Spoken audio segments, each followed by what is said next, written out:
Assalamualaikum warahmatullahi wabarakatuh. My name is Novita-192030230. I am a student of International Relations at University of Sudan.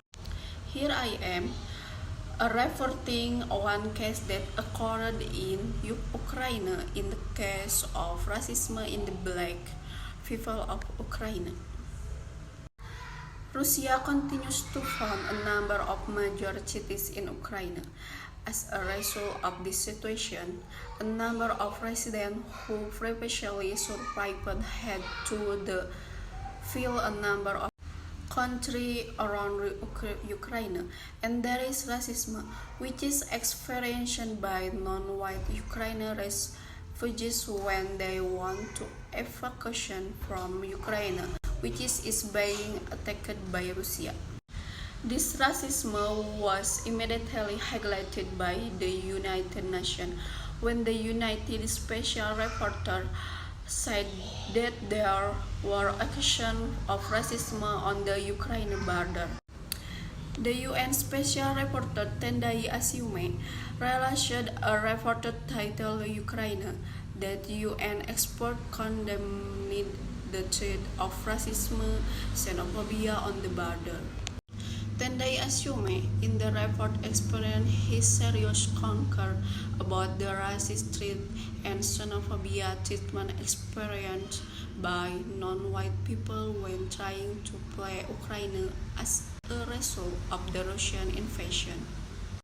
The UN Special Rapporteur, who specializes in dealing with current forms of racism, racial discrimination, xenophobia, and intolerance, expressed his condemnation of the Russian Federation for attacking Ukraine. He also called for the evacuation of civilians to neighboring countries to avoid Russian military attack. However, he received a report that was question surprising in the mind of the large influx of refugees. He said that Black African, India, Pakistanis, and Middle Easterners were subjected to racism when they tried to flee Ukraine. For one thing, non-white people were not allowed to consult with their country's embassy in neighboring Ukraine. Moreover, what is most worrying is that non-white people, as well as infants, are forced to wait or around in cold temperature without being given shelter. In fact, non-white migrants and refugees are constantly subjected to danger, discrimination throughout the world as they seek to cross international borders.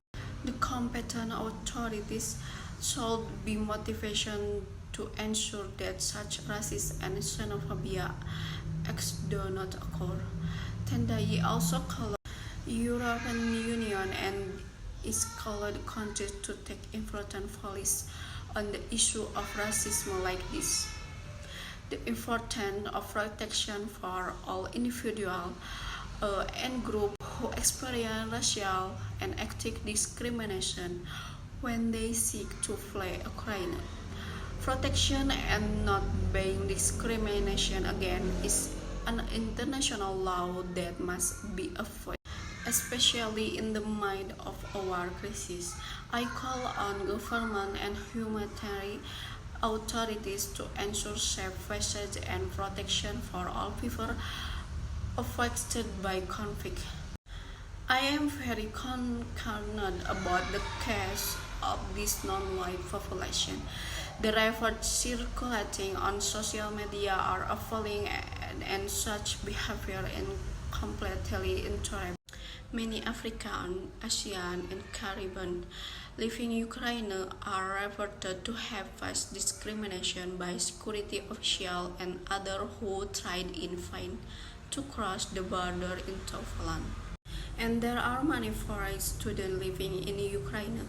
There should be absolutely no discrimination between Ukrainians and non-Ukrainian, European and non-European, because everything is leader of the African Union Commission, said Monday that they were closely monitoring development in Ukraine and were disturbed by reports that Africans on the Ukraine side of the border were denied the right to cross to safety. The EU insists anyone fleeing Ukraine must be accepted. European Union Commission spokeswoman Anita Hive called for all people who fled the war in Ukraine to be allowed into the EU, regardless of the nationality, ethnicity, or skin color. This statement came out in response to allegations of racism against Africans on Ukraine's western border with European Union countries. Euro countries are deeply committed to ensuring equal treatment for all those who arrive at their border after fleeing the war in Ukraine, he said. However, continued that this policy is in the line with the obligation of states stemming from the Geneva Convention on the Protection of Refugees, to which all EU members are parties.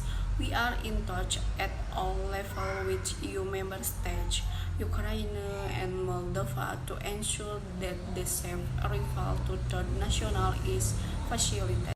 The European Union is committed to provide access to all people fleeing the war in Ukraine, he added.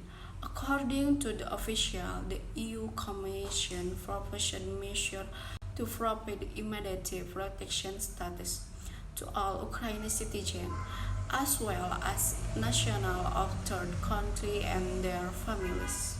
On the same day, Ukraine Foreign Minister Dmytro Kuleba said Russia's war in his country affected both Ukraine and frightened with Africans seeking evacuation are our friends and need to have an equal opportunity to return to their home country's safety. The government is trying hard to solve this problem, said Kuleba. Euroforeign Police Chief Joseph Borrell said in a statement Twitter that the European organization was thankful for the effort of the Ukrainian government in this area. The African Union, responding to the ill treatment of Africans trying to leave Ukraine, said that is following development in Ukraine closely and urges to countries to respect international law and show equal empathy and support to all people fleeing war, regardless of their racial identity. About 20% of African students study and live in Ukraine. Among them, admitted to experiencing racist treatment at the border because of the color of their skin. Okay, thank you for watching and see you next time.